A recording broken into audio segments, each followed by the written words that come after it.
Hi friends, எல்லாருக்கும் வணக்கம். எல்லாரும் எப்படி இருக்கீங்க? நல்லா இருப்பீங்கன்னு நினைக்கிறேன். நானும் ரொம்ப நல்லா இருக்கேன். நம்ம பாய்ஸ் இன் லவ் அப்படிங்கிற ஒரு அழகான கியூட்டான ஒரு பிஎல் சீரிஸ் தான் பார்த்துக்க இருக்கோம். நம்ம இது வரைக்கும் எபிசோட் 3 கிட்ட பார்த்துருக்கோம்னு நினைக்கிறேன்.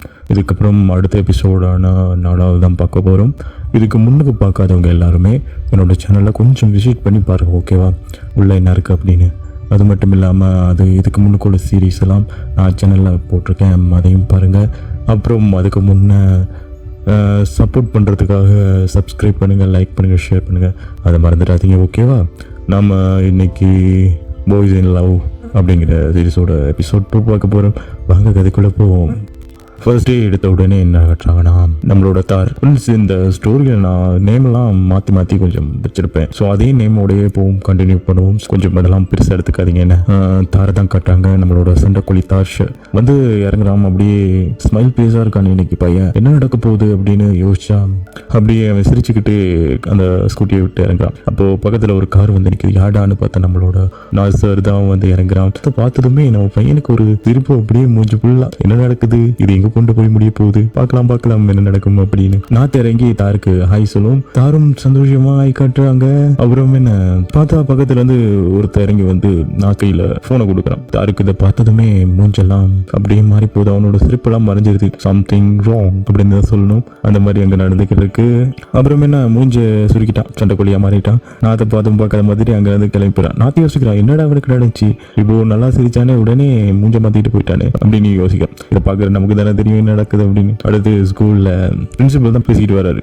பசங்களா, நீங்க ஆன்லைன்ல என்ன செய்றீங்க, உங்களோட சோசியல் மீடியாலாம் நான் ஃபாலோ பண்ணி தான் வச்சிருக்கேன், நீங்களும் என்ன ஃபாலோ பண்ணி வச்சுக்கோங்க, அப்பதான் போஸ்டர்லாம் என்ன எப்படி போடுறீங்க நான் பார்க்க முடியும், ஓகேவா? அது மட்டும் இல்ல, இந்த வெள்ளிக்கிழமை நம்மளோட எக்ஸாம் வரப்போகுது, ஸோ நல்லா படிங்க, என்ன உங்களோட பெஸ்ட்டை கொடுங்க, ஓகேவா அப்படின்னு அனௌன்ஸ் பண்ணிக்கிட்டு வராரு. இப்படி நம்ம பார்த்தோம்னா நம்மளோட கிட்டும் ஷென்னையும் தான் கட்டுறாங்க. கிட் இப்போ வர வர ரொம்பவும் நல்லா படிக்க ஆரம்பிச்சிட்டாங்க. ஷெனும் பாராட்டான், பரவாயில்ல கிட், வர வர ரொம்ப நல்லா படிக்க ஆரம்பிச்சிட்டேன், இப்படியே போனா ஒரு வழி ஆயிடுவேன் அப்படின்னு சொல்லும்போது கிட் சொல்றான், அப்படின்னா நான் படிக்கிறதுக்கு எனக்கு ரிவார்டு ஒன்றும் இல்லையா அப்படின்னு கேட்கிறான். சொல்றான், உனக்கு எதுக்கு ரிவார்டு கொடுக்கணும், படிச்சு கொடுத்தது உன்னோட டீச்சர்னா, எனக்கு தானே ரிவார்டு கிடைக்கணும் அப்படின்னு சொல்லவும் கிட்டு ஷென் பக்கத்துல போறான். அப்படியே போயிட்டு அவனுக்கு விஷ் பண்ற மாதிரி போகும். சரி, டீச்சருக்கு ரிவார்டு வேணுமா என்ன அப்படின்னு கேட்கும் போதே சென் தட்டி விட்டு சரிவா கிளாஸ்க்கு போகலாம் அப்படின்னு எந்திரிச்சு ஓடிடான். ஓடும்போது கிட்டு சிரிச்சுக்கிட்டே பின்னாடி ஓடி போய் சென்னோட கணத்துல அப்படியே நச்சு ஒரு கிஷ் கொடுத்துட்டு அங்கிருந்து ஓடிட்டான். சென்னுக்கும் இது பிடிச்சிருக்குங்க.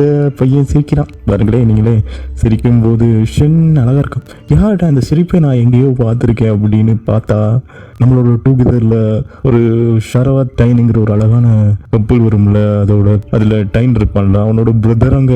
அதான் அந்த சிரிப்பு, டைனோட சிரிப்பு அப்படியே இருக்குங்க அவங்கிட்ட. அதான் நானும் பார்த்து யோசிச்சேன், எங்கடா சிரிப்பு எங்கேயோ பார்த்துருக்கேன்னு. அதான் ஷென்னை பார்த்த உடனே எனக்கு ரொம்ப பிடிச்சிருந்துச்சு. சிரிப்பு அந்த சிரிப்பு தான் காரணம். அடுத்து நம்மளோட கிம்மையும் மான்குட்டியும் தான் காட்டுறாங்க. பேர் ஞாபகம் வச்சுக்க முடியல என்னால, நான் என்ன பண்றது. கிம்மும் மான்குட்டியும் காட்டுறாங்க. அப்போ 2 பேருமே லைப்ரரியில் உட்காந்து படிச்சுக்கிட்டு இருக்காங்க. படிச்சுக்கிட்டு இருக்கும்போது மான்குட்டி என்னமோ சீரியஸாக தான் இருக்கான் படிப்புல. பட் கிட்முக்கு தான் எப்படிலாம் இன்னும் மான்குட்டியை லவ் பண்ணிட்டு இன்னும் எப்படிலாம் மான்குட்டியை லவ் பண்ணலாம் அப்படின்னு ட்ரை பண்ணிக்கிட்டு இருக்கான் போல. பட் மான்குட்டி சொல்றான், கிம் இந்த வருஷம் மட்டும் தான் எக்ஸாம் இருக்கு, ஸோ படிப்போமேடா அப்படின்னு சொல்லவும் கிம் எனக்கு தான் படிப்பு வர முடியுதே, சரி இந்த பேரும் எங்கே போகலாம் சுற்றி பார்க்க அப்படின்னு கேட்கும். மான்குட்டி சொல்கிறான், கிம் கொஞ்ச நாளைக்கு நம்ம அதை சுற்றுறது லவெல்லாம் அப்படி கொஞ்சம் தள்ளி வைப்போம் அப்படின்னு சொல்லும்போது கிம்மோட முகம் வாடுது. ஏன் உன்னோட முகம் வாடுது? நான் கொஞ்ச நாளைக்கு தள்ளி வைக்கலான்னு தான் சொல்கிறேன். படிக்கணும்ல, பாஸ் பண்ணணும்ல, ஸோ நம்ம அதில் கவனம் செலுத்தலாம் போ, அதுக்கப்புறம் எப்பவும் போல இருக்கலாம், அது வரை கொஞ்சம் பொறுமையாரு அப்படின்னு சொல்லவும் கிம்மும் சிரிக்கிறான் திரும்ப. சரி ஓகே அப்படின்ட்டு அடுத்து ஃபெருவோட ரூமை தான் காட்டாங்க. பட்டுன்னு கதவை தட்டான் கிம். ஐயோ, காலையில இப்படி கொஞ்சம் கூட தூங்க விட மாட்டேங்கிறாங்களே, நிம்மதியா இருக்க விட மாட்டேங்கிறாங்களேன்னு ஃபெரு அங்கிருந்து எந்திரிச்சு கதவை திறக்கிறான். கதவை தந்தா கிம் தான் நேரம் படுத்துக்கிறான். என்னடா உனக்கு தான் லவர் கிடைச்சிருச்சுடா, அவனோட போயிட்டு சங்காசம் பண்ண வேண்டியதுன்றா, இங்க ஏன்டா இப்படி படிக்கிட்டு இருக்க அப்படின்னு ஃபெரு கேட்க, அவன் தனியா படிக்கணும்னு முடிவு பண்ணிட்டான்.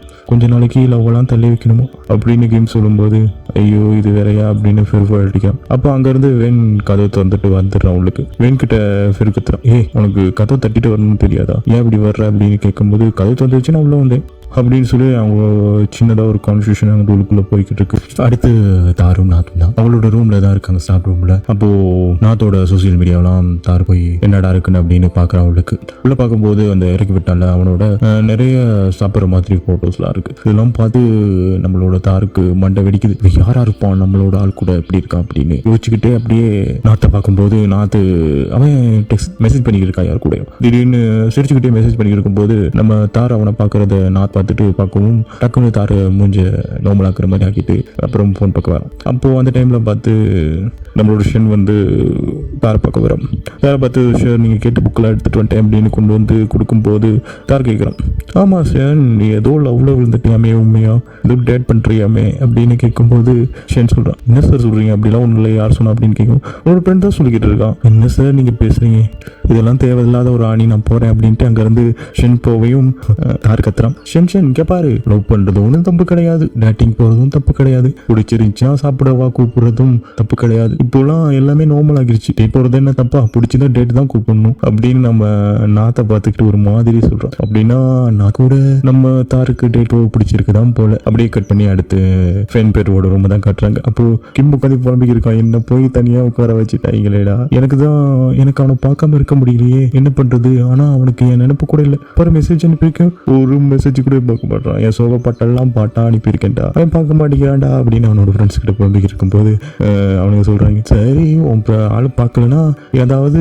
சாப்பாடு கொடுக்குற சாக்கெல்லாம் அங்கே போ அப்படின்னு சொல்லுவோம். நல்ல ஐடியா, இதோ போறேன் அப்படின்னு கிம் அங்க இருந்து கிளம்பிடுறான். அப்படியே கட் பண்ணி இப்ப கிம் வந்து மானோட வீட்டுக்கு தான் போயிருக்கான். போய் பெல் அடிக்கும் போது மான் யார்டா அப்படின்னு கட்டன் வெளிக்கிட்டு பார்க்கும்போது வெளியே கிம் நின்று இருக்கான். கிம்மை பார்த்தது ஐயோ அப்படின்றான். அப்புறம் வெளியே போயிட்டு என்னதுக்கு வந்து அப்படின்னு கேட்கவும் கிம் சொல்றான், அதான் நீ பசியா இருப்பில்ல, அதான் உனக்கு சாப்பாடு கொடுக்கலான்னு வந்தேன் அப்படின்னு நம்ம கிம் சொல்லும்போது, சரி சாப்பாடு தானே கொடு அப்படின்னு மான் குட்டி வாங்கிட்டு சரி சாப்பாடு கொடுத்துட்டு கிம் இப்போ கேட்டு சத்த போறேன் அப்படின்னு சொல்லுவோம்.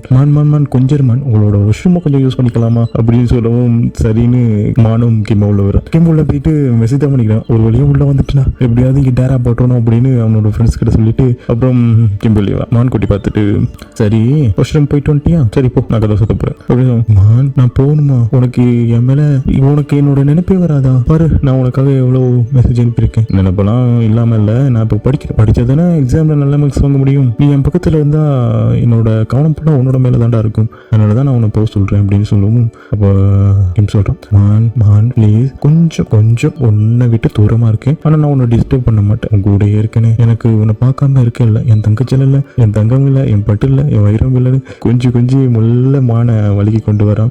சரி மானும் ஒரு வழியா சரி அப்படின்னா நீ இருக்கலாம், ஒரு கண்டிஷன், பட் என்ன தொந்தரவு பண்ண மாதிரியோ என்னோட கவனத்தை உன் பக்கம் இழுக்கிற மாதிரியோ எதுவுமே பண்ணக்கூடாது, ஓகேவா, அப்புறம் தூரமாக தான் இருக்கணும், என் கண்ணுக்கு படவே கூடாது அப்படின்னு கிம்முக்கு அவன் கூட இருந்தால் போதும்ல அப்படின்னு சரி ஓகே அப்படின்னு போய் மான் பின்னாடியே போய் ஒரு சோப்பாவில் உட்கான். இங்கே உட்காந்தா என் கண் பார்வையில் இருக்கும் தள்ளிப்போம் அப்படின்னு சொல்லவும் அங்கேருந்து தூரமாக போய் ஒரு டேபிளில் உட்காந்து மானை பார்த்துக்கிட்டே இருக்கான். மான் படிக்கிறான், இவனை பார்க்குறான், அவன் இவனை பார்க்குறான், அப்படியே ஒரு ரொமான்ஸ் படிக்கிறாங்களா இல்லாட்டி ரொமான்ஸ் பண்ணுறாங்களான்னு தெரியல, மாற்றி பார்த்துக்கிட்டு சிரிச்சுக்கிட்டோம் அப்படியே கிம்மும் தூங்கி போயிடான். அப்படியே அங்கே கட் பண்ணி அடுத்து நம்ம இன்னும் பெருவையும் தான் கட்டுறாங்க. ஃபெரு ரொம்ப புலம்புறான், நம்ம கிட்டும் இன்னைக்கு வரமாட்டான் போல, ஷென்னுக்கும் அவனோட சீக்ரெட் லவ்வா போகுது, இப்போ நீ மட்டும்தான் இருக்கு, நம்மளோட குரூப்பே உடஞ்சி போயிடுச்சு, இந்த கிமு பையன் மட்டும் உன்னை சேர்த்து விடாம இருந்திருந்தானா நீ யாரோ நான் யாரோன்னு இருந்திருப்போம், இல்லைனா உன்னை எங்க என் ஃப்ரெண்டை நான் ஏற்றுக்கிறது அப்படின்னு பெரு வென்கிட்ட கடுக்கா புரிய வென் சொல்கிறான். சரி இரு நான் ஏதாவது சாப்பிட வாங்கிட்டு வரேன்ட்டு அவன் ஃபோனை வச்சுட்டு அங்கேருந்து போகிறான். அவன் போனதுமே அவனோட ஃபோனை எடுத்து நோண்டி பார்க்குறான், உள்ளுக்கு ஏதாவது மெசேஜ் இருக்கானே. அப்போ ஒரு பொண்ணு மெசேஜ் பண்ணியிருக்கு, அங்கேருந்து வெண்ணுடியா இப்போதானே நீ யாரோ நான் யாரோன்னு சொன்னேன், திரும்பியும் என் ஃபோனை பார்க்குற அப்படின்னு அண்ணே என்னை அப்பால போட்டு பெருவை தள்ளி விட்டு வெண் ஃபோன் எடுத்துட்டு அங்கேருந்து ஓட்டுறான். அப்படி கட் பண்ணி இப்போ அடுத்து நம்ம நாத்தையும் சரி தான் காட்டுறாங்க. தார் உட்காந்து ஃபோன் பார்த்துக்கிட்டு இருக்கோம். நாத்து அவன் போறேன்னு தாரை பார்த்து கூப்பிட்றான். சரி வாரியா நம்ம ஒரு நைட் டின்னர் போவோம், அப்படியே சாப்பிட்டு ஒரு ட்ரிங்க் குடிச்சிட்டு வரலாம் அப்படின்னு நாத்து சரி கூப்பிடவும் தார் சொல்லிடுறான், நான் யாரு கூடவும் ஒரு 3வது எக்ஸ்ட்ரா மீட்டிங்காக வர விருப்பம்ல, ஸோ நீங்கள் போங்க நான் என் வேலையை பார்க்குறேன்னு சொல்லிடுறான். சரின்னு நாத்தும் அங்கேருந்து கிளம்பிடுறான். தாரு மண்டையை பிச்சுக்கான், ஐயோ ஏன்டா அப்படி சொன்ன அப்படின்னு. அப்புறம் என்ன நாத்து போனதும் அவனோட இருக்கல அவன் யாருன்னு கண்டுபிடிக்கிறதுக்காக அவனை ஃபாலோ பண்ணிக்கிட்டு இவனும் ஓடுறான். அப்படியே கட் பண்ணி இப்போ ஷென்னையும் கிம்மையும் தான் காட்டுறாங்க. ஷென்னும் கிம்மும் அவனோட வீட்டில் சாப்பிட்டு இருக்கும்போது கிம்மை தாண்டி அவனோட குடும்பத்தில் இன்னும் 3 பேர் எக்ஸ்ட்ரா ஃபிட்டிங்காக இருக்காங்க, அவனோட பிரதர் சிஸ்டர் அப்படின்னு அவங்களுக்குள்ள இன்ட்ரோ சின்னதாக அப்படியே சாப்பிட்டுக்கிட்டு இருக்கும்போது அடுத்து கிட்டும் ஷென்னும் அவனோட ரூமில் தான் இருக்காங்க. அப்போது படிச்சுட்டே இருக்கும்போது அவனோட கிட்டோட அம்மா வராங்க. வந்து அவனோட அக்கா உனக்காக கிஃப்ட் ஒன்று கொண்டு வந்துருக்கோம் வந்து பாரு அப்படின்னு சொல்லவும் கிட் சொல்கிறான் ஷென் இங்கே இரு நான் பார்த்துட்டு வரேன் அப்படின்னு கிட்டாங்கிறது போயிடும். அப்புறம் ஷென் அவனோட ரூம்லாம் பார்க்கும்போது அவன் குட்டி குட்டியாக ட்ராயிங் பண்ணி வச்சிருக்கான் கிட். அதெல்லாம் பார்க்கும்போது ரொம்பவும் அழகாக இருக்குது. இவன் படிக்கிறானா இல்லாட்டி ட்ரா பண்ணுறானே இதில் சுத்தமெல்லாம் ஒரு ட்ராயிங்காக இருக்குது. ஐயோ கடவுளே. ஷென் இதெல்லாம் பார்த்து ரசிச்சுட்டு அப்படியே இருக்கான். அடுத்து மான் ரசிச்சுட்டு இருந்து கிம் அப்படியே தூங்கி போயிடும். உடனே தூக்கத்துலேருந்து இருந்து கட்டான் மான் நான் வந்து உன்னை தொந்தரவு பண்ண மாட்டேன் மான் விரட்டிடாதுன்றான். அப்புறம் தான் பார்த்தா அது காணும். சரி மான் என்ன பண்ணுறான்னு திரும்பி பார்த்தா மான் நல்லா தூக்கி இருக்கான். போயிட்டு அவனுக்கு போத்திக்கிட்டு அப்படியே அங்கிட்டு கிளம்புறான். அப்படியே கட் பண்ணி இப்போ நம்மளோட கிட்டையும் ஷென்னையும் தான் காட்டுறாங்க. அப்போ கிட் உள்ள வந்து அந்த பரிசை வச்சுட்டு போய் கட்டலில் உட்காரான். அப்போ ஷென் சொல்றான் அந்த கிஃப்ட்டை ஓப்பன் பண்ணி பார்க்கலாமே கிட் அப்படின்னு சொல்லவும் கிட் சொல்றான் அது அப்புறம் பார்த்துக்கும் நம்ம படிப்போம் அப்படின்னு கிட் ஒரு முகவாட்டமாவே சொல்றான். அப்போ ஷென் சொல்றான் உன்னோட ஃபேமிலி மாதிரி ஒரு குடும்பம் இருந்தது எவ்வளவு அழகா இருக்கும் ரொம்பவே அழகா இருக்க பார்க்க அப்படின்னு சொல்லும்போது அப்படின்னு நீ நினைக்கிறியா ஆமான்னு ஷென் சொல்றான். சரி உன்னோட குடும்பத்தை பத்தி சொல்லு அப்படின்னு கிட் கேட்க ஷென்னோட முகம் மாறுது. உனக்கு கஷ்டம் இல்லைன்னா நீ சொல்லு ஷென் நான் கேட்கிறேன் அப்படின்னு கிட் சொல்றான். சரி எனக்கு கஷ்டம்லாம் இல்லை எனக்கு பழகிடுச்சு நான் சொல்றேன் அப்படின்னு ஷென்னும் அவனோட குடும்பத்தை பத்தி சொல்றான். அவனோட அப்பா வந்து ஒரு ரியல் எஸ்டேட் ஏஜென்ட்டாகவும் அவனோட அம்மா வந்து ஒரு ஆக்ட்ரஸாகவும் இருந்திருக்காங்க. அதுவும் பெரிய லெவல்லாம் இல்லாமல் ஒரு சின்ன லெவல் ஆக்ட்ரஸாக இருந்திருக்காங்க. கடைசியில் அவங்க லவ் பண்ணி கல்யாணம் பண்ணி இப்படி 4 பசங்க வந்துட்டாங்க. என் தங்கச்சி பார்த்த அப்புறம் என்னன்னு இல்லை எங்கள் அப்பாவோட பிஸ்னஸ் ஃபுல்லாக லாஸ் ஆயிடுச்சு. அதனால எங்கள் அம்மாவுக்கும் அப்பாவுக்கும் கருத்து வேறுபாடு. அதனால 2 பேருமே பிரிஞ்சு போயிட்டாங்க கிட். இப்போ அவங்க தனித்தனியாக குடும்பமாக இருக்காங்க. இப்போ நாங்கள் தனியாக இருக்கோம் அப்படின்னு சொல்லும்போது கிட் சொல்கிறான் அதான் உன்னோட பிரதர்ஸ் மட்டும் இருக்காங்களா உன்னை பார்க்கும்போது அவங்க வர மாட்டாங்களா அப்படின்னு கேட்க இல்லை வருவாங்க இப்போ அது பார்க்கும்போது அப்படின்னு சொல்லும்போது கிட்ட அவனை சொல்கிறான் நீ சொல்கிறதெல்லாம் அப்போ செஞ்சு சொல்கிறான் உனக்கு பாரு உன்னோட அப்பா வந்து ஒரு செஃப் அம்மா வந்து ஒரு டாக்டர் உனக்கு கூட அவங்க இருக்கவங்களும் நல்லா படித்தவங்க நல்லா தொழில் ஜாப் செய்கிறாங்க உனக்கு எந்த பிரச்சனையும் இல்லை நான் கிட்ட அப்படி சொல்லும்போது கிட் சொல்கிறான் அப்படி இல்லை சென் நீ தனியாக இருக்கிறதால எனக்கு வந்து உன்னோட லைஃப்ல நீ முன்னேறி ஒரு ஸ்பெஷலான கேரக்டராக உன்னால் வர முடியும். ஆனால் எனக்கு அப்படி இல்லை. இது போல ஒரு எல்லாம் பர்ஃபெக்டாக இருக்க குடும்பத்தில் ஒருத்தர் ஒன்றும் தெரியாமல் படிப்பறிவு இல்லாமல் இருக்கும்போது அவங்க வந்து ஒரு ஏதோ ஒரு யூஸ்லெஸ் மாதிரி ஃபீல் ஆகும் அப்படின்னு சொல்லும்போது சென் சொல்கிறான் யூஸ்லெஸ்ஸா அப்படிலாம் கிடையாது கிட் உங்ககிட்டயும் திறமை இருக்கு உன்னாலையும் முடியும் என்கிட்ட திறமை இருக்கா அது என்ன அப்படின்னு கேட்கிறான். திறமையா அங்க பாரு சிவப்பில் அப்படின்னு காட்டவும் அவனோட கார்ட்டூன்லாம் இருக்குதுன்னு அதை பார்த்துட்டு கார்ட்டூன் தான் இருக்கு அப்படின்னு கிட் சொல்றான். அதுதான் திறமையே. நீ வரைகிற அந்த கார்ட்டூன் வந்து எல்லாராலையும் வர முடியாது ஆனா உங்ககிட்ட அந்த திறமை இருக்கு அது திறமை இல்லை எல்லாரும் பண்ணக்கூடிய ஒண்ணு தானே அப்படின்னு கிட் சொல்லும் போது சென் அவனோட ரேஷன் எடுத்து ஒரு பொம்மையை வரைஞ்சு வைக்கிறான். நம்ம தான் ரவுனை போட்டு 4 குச்சி வரைஞ்சு வச்சு அது பொம்மைன்னு சொல்லுவோம்ல அந்த மாதிரி அவன் கிட்ட காட்டி பாரு அப்படின்னு சென் கொடுக்குறான். இது நீ வேணும்னே தான் என்ன இது பண்றதுக்காக வரைஞ்சு கொடுத்துருக்கா அப்படின்னு கிட் சொல்லவும் வேணும்னா இல்லை என்னோட பஸ் இதுதான் அவ்வளோதான் எனக்கு வரும் அப்படின்னு சென் சொல்கிறான். அப்புறம் சரி நான் உனக்கு வரைஞ்சி சொல்லி தரேன் அப்படின்னு கிட் வந்து சென்னுக்கு சொல்லி கொடுக்க மாட்டேன். அப்போ ஒரு பூனைக்குட்டி வரான். என் பூனைக்குட்டி ஒன்றும் உள்ள உண்டா இல்லை அதுவா ஒன்று மாதிரியே இருக்கு அதான் அப்படின்னு சொல்லவும் என்ன மாதிரி இருக்கா இன்னொருத்தர் சொல்ல அப்படின்னு சென் கேட்க அதுவா ஒன்று மாதிரி ரொம்பவும் அழகா இருக்காதா அப்படின்னு சொல்லும்போது சென்னுக்கு மூஞ்செல்லாம் ஒரு சிவப்பு புன்னகையா வருது. அப்புறம் என்ன அப்படியே கிட்டையும் சென்னையும் ஒன்னா வரைஞ்சி அப்படியே பேசிக்கிட்டே கடைசியா சென் வந்து அந்த போட்டோவை கொண்டு வந்து அவனோட படிக்கிற அந்த இதில் ஒட்டி வைக்கிறான். பார்த்து சிரிச்சுக்கிட்டே இருக்கான். ஷெனுக்கும் கிட்டுக்கும் அவங்களோட ஃபீலிங்ஸ் வந்து நல்லா போய்கிட்டு இருக்கு அப்படின்னு தான் நினைக்கிறேன். அடுத்து மானையும் கிம்மை தான் காட்டாங்க. கிம்மும் மானும் நல்லா நூடுல்ஸ் செஞ்சு ஒருத்தர் நல்லா கொஞ்சிக்கிட்டே சாப்பிட்டு இருக்காங்க. சாப்பிட்டு முடிச்சு அப்படியே கொஞ்சிக்கிட்டே முத்தம் கொடுத்துக்கிறாங்க. முத்தம்லாம் கொடுத்துட்டு சரி எனக்கு இன்னொன்று கிடைக்குமான்னு மான் கேட்கலாம். என்ன முத்தம் அப்படின்னு கிம் கேட்க இல்லை எனக்கு நூடுல்ஸ் வேணும் பசிக்குது இல்லை அப்படின்னு மான் சொல்கிறான். சரி இதை சாப்பிடுறேன் அப்படின்னு மாற்றி ஊட்டிக்கிட்டு இருக்கும்போது அந்த இடத்துக்கு மானோட அம்மா வராங்க. இவங்களோட லவ்லி கூட்டிக்கிட்டே போகுது வர அப்புறம் அவங்களோட அம்மா வரவும் கிம்மும் என்று வரான். அப்போ கிம்ம நீ தான் அந்த கிம்மா அப்படின்னு அவங்க அம்மா கேட்குறாங்க. உடனே மான் என்ன செய்யறான் கிம்ம சரி உன்னோட பெண் தேடுவாங்கல்ல இப்போ போன்னு அங்கேருந்து துரத்துக்கிட்டே போகிறான். அவங்க அம்மாவும் என்னடா அது அப்படிங்கிற மாதிரி பார்க்குறாங்க. வெளியே வந்ததுமே கிம்ம சொல்கிறான். கிம் வந்து மானை கொஞ்சிக்கிட்டே கிடக்கான். உன்னை விட்டு போகலையே உன்னை பார்க்காம இருக்க முடியல உன்னை ரொம்ப மிஸ் பண்ணுறேன் அப்படி இப்படின்னு ஒரே பிளாபிளாவாக இருக்குது. மானும் அதுக்கேற்ற மாதிரி கொஞ்சிட்டு கிடக்க சரி நான் போகிறேன்ட்டு ஒரு வழியாக அங்கேருந்து கிளம்ப போக அப்படியே கிம் விழுந்துடுறான். கிம் விழுந்ததுமே மான் போய் தூக்குனதும் உனக்கு எதுவும் அடிபட்டுருச்சு அப்படின்னு கிம் கேட்க எனக்கு அடியெல்லாம் பண்ணல நான் சந்தோஷப்படுறேன் எனக்காக கவலைப்படுற என் மான் குட்டி இருக்கானே இப்படி ஒரு தெரிக்கும் போது நான் கவலைப்படல ரொம்ப சந்தோஷப்படுவேன் இதுக்காக நான் பல தடவை வேணாலும் வருவேன் அப்படின்னு சொல்லி மான் அடிக்கிறான். அடி வாங்க போகிறேன் அப்படின்னு சொல்லும் திரும்ப போயிட்டு இடிச்சுக்கிற மாதிரி அடிக்கிறானா. அப்போ மான் ஒழுங்காக ஓடிடு இல்லைனா அடிப்பேன் அப்படின்னு மான் சொல்லவும் சிரிச்சுக்கிட்டே அங்கேருந்து கிம்பம் கிளம்புறான். அடுத்து நம்ம தாரையும் நாத்தையும் காட்டுறாங்க. நாத் வந்து அவனோட ஆளுன்னு நினச்சி அவன் பெண்ணுக்கே துரத்திக்கிட்டு வந்தால நம்ம தார் இப்போ அவங்க 2 பேரும் உட்காந்து பேசிக்கிட்டு இருக்காங்க. பட் நாத் கூட வந்தவன் ஒரு மாதிரி இருந்துருச்சு அங்கேருந்து கிளம்பி போயிடும். இதெல்லாம் பார்த்துக்கிட்டு தார் இருக்கான். தார் ஒளிஞ்சிருந்து பார்க்குறது நம்ம நாத் பார்த்துடுறான். நாத் பார்த்தது தார் பார்த்ததுமே அங்கேருந்து ஓட பின்னாடி வந்து நாத் தட்டி கூப்பிட்றான். சரின்னு இப்போ 2 பேருமே உட்காந்து ட்ரிங்க்ஸ் பண்ணிக்கிட்டு இருக்காங்க. அப்போ தான் தார் சொல்கிறான், நீ கூப்பிட்ட பட் நான் வரமாட்டேன்னு நினச்சி சொன்னேன்னா, ஆனால் எனக்கு ஒரு மாதிரி ஆயிடுச்சு, எனக்கு தனிமையாக ஃபீல் ஆகுது, அதான் நான் பின்னாடியே வந்து பார்த்தேன், அதுக்கு மன்னிச்சிட்டு அப்படின்னு சொல்லும்போது, அதுவும் இல்லாமல் உன்னோட கிளவர் எதுவும் கோச்சிக்கிட்டு போயிட்டானா அப்படின்னு நாத்தை பார்த்து தார் கேட்க, தார் நாத் சொல்கிறான், அது லவர்லாம் உள்ள இப்போ தான் நான் ப்ரப்போஸ் பண்ணுறேன் பட் அவன் ஏற்றுக்கல, வேணான்ட்டு போயிட்டான் அப்படின்னு சொல்லி வெயிட் பண்ணும்போது நம்ம தாருக்கு ஷாக்காக இருக்குது. என்ன சொல்கிற, இந்த மாதிரி ஒருத்தனை யாருக்கும் பிடிக்காத நான் அவன் எப்படி வேணான்னு சொல்லுவான் அப்படின்னு சொல்லவும், ஐயோ வாய் விட்டுமோ அப்படின்னு வாயில போட்டு சாரி முக்கம் அடிச்சிட்டேனோ அப்படின்னு கேட்கும், இல்லை அப்படின்னு நான் சொல்கிறேன், வர மாதிரி தான் இருந்துச்சு பட் வரல, இப்படி தான் நான் ஒரு அன்லக்கி, எனக்கு பாய் பண்ணிட்டே செட் ஆகாது, இப்படி நிறைய கதைகள் இருக்கு என் வாழ்க்கையில் அப்படின்னு சொல்லும்போது தார் சொல்கிறான், நீ எவ்வளோ அழகாக இருக்க, அவ்வளோ கைண்டான பர்சன், உனக்கு போய் முடியாதுன்னு சொல்லுவாங்களா, உனக்காக லைனில் நிற்பாங்க அப்படின்னு தார் சொல்கிறான். அதுக்கு நான் சொல்கிறான், லைன்லாம் நிற்பாங்க தான், ஆனால் வர்றவங்க அப்படியே திரும்பி போயிடுறாங்க. அப்போ நான் சொல்கிறேன், தினமும் தனிமையை தான் அனுபவிக்கிறேன், பரவாயில்ல, என்னோட தனிமைக்கு இன்னைக்கு என்னோட நீ இருக்கல, அதுக்கு நான் ரொம்ப சந்தோஷப்படுறேன் அப்படின்னு நான் சொல்லவும் தாரும் ஒத்துக்கிறான், எனக்கும் தான் அப்படின்னு சொல்லி 2 பேருமே அப்படியே ட்ரிங்க்ஸ் பண்ணுறாங்க.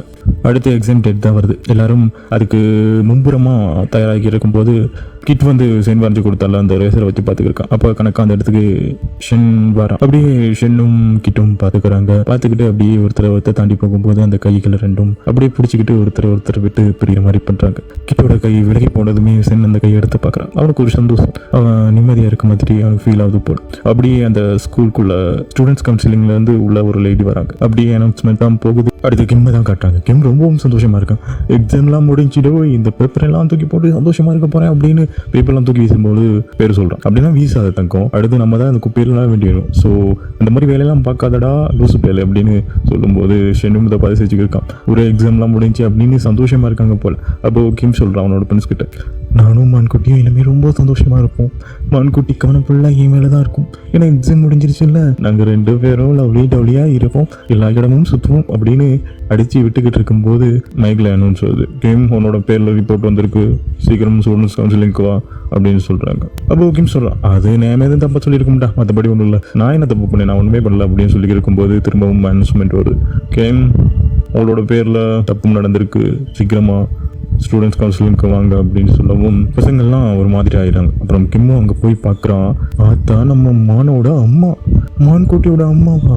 அப்போதான் இப்போ வணக்கம் படிச்சுட்டு உள்ளே போய் உட்காந்து பார்த்தா ஸ்டூடெண்ட்ஸ் கவுன்சிலோட ஹெட்டே இவங்க தான். ஸோ இங்கே என்னமோ குளறுபடி நடக்க போகுது, அது மட்டும் நமக்கு தெரியுது. ஸோ போக பார்க்கலாம் என்ன நடக்குதுன்னு. ஓகே, அடுத்து நம்மளோட சென்னும் கிட்டும் கேம் விளையாண்டுக்கு இருக்காங்க. சந்தோஷமாக ஒருத்தர் மாற்றி சந்தோஷப்பட்டு விளையாண்டுக்கு இருக்கும்போது சென் சொல்கிறான், எக்ஸாம் முடிஞ்சிருச்சு, இன்னும் ரிசல்ட்ஸ் வர இருக்கு. அப்போ கிட் சொல்லிடுறான், ரிசல்ட் தானே வரட்டும் பார்த்துக்கலாம் அப்படின்னு சொல்லிடுறான். சென்னும் அதை தான் சொல்ல வந்தேன், நான் எதுவும் பயந்து போட்டு குடிப்பிக்காத, பார்த்துக்கலாம் அப்படின்னு சொல்லி விட்டுறாங்க. அப்போ ஷென்னுக்கு ஒரு கால் வருது. யார்டான்னு பார்த்தா நம்ம கிட்டோட அம்மா தான். கிட்டோட அம்மா கால் பண்ணி சொல்கிறாங்க, சென் கிட் பாஸ் பண்ணிட்டா, சென் ரொம்பவும் சந்தோஷமாக இருக்குது, இதான் முதல் தடவை அப்படின்னு சொல்லி சந்தோஷப்படும் போது சென்னுக்கும் இதை கேட்டு ரொம்பவும் சந்தோஷமாக இருக்குது, நம்ம டோட் பண்ண ஒருத்தர் பாஸ் பண்ணிட்டான் டூ அப்படின்னு சந்தோஷப்பட்டு இருக்கான். அப்போது கிட்ட வந்து இந்த சந்தோஷத்தை வந்து ஷேர் பண்ணுறான். நீ பாஸ் பண்ணிட்டடா உண்மையாகவே இந்த எக்ஸாமில் அப்படின்னு சொல்லும்போது கிட்டுக்கு ஒரே அதிர்ச்சி, உண்மையாக நான் பாஸ் பண்ணிட்டேனா அப்படின்னு கேட்கும்போது ஆமாம் பண்ணிட்டேன். அப்புறமே நான் 2 பேரும் சந்தோஷத்தில் கட்டி புதிச்சு குடிச்சிக்கிட்டு இருக்கும்போது அப்படியே 2 பேருமே நடந்து ரோட்டில் போய்கிட்டு இருக்காங்க. அப்போ ஷெனுக்கு வந்து கிட் வந்து ரொம்ப ரொம்ப நன்றின்னு சொல்லிக்கிட்டு இருக்கான். அப்போ ஷெனும் சொல்கிறான், ரொம்ப நன்றி, நானும் உனக்கு சொல்லணும், ஏன்னா என்னோட ரோபோட் மாதிரி இருந்த வாழ்க்கையில் எதுவுமே ஒரு ஃபன் இல்லாமல் ஒரு இதுவாக போயிருந்துச்சு என் வாழ்க்கை, ரொம்பவும் ஒரு சுவாரஸ்யமே இல்லாமல் போய்கிட்டு இருந்துச்சு. நீ வந்த பிறகுதான் என்னோட லைஃப்பில் ஒவ்வொரு மூமெண்ட்டும் இப்படி இருக்குமா அப்படிங்கிற அளவுக்கு நான் ரசித்து வாழ்த்துக்கிட்டு இருக்கேன். ரொம்பவும் சந்தோஷமாக இருக்கேன்.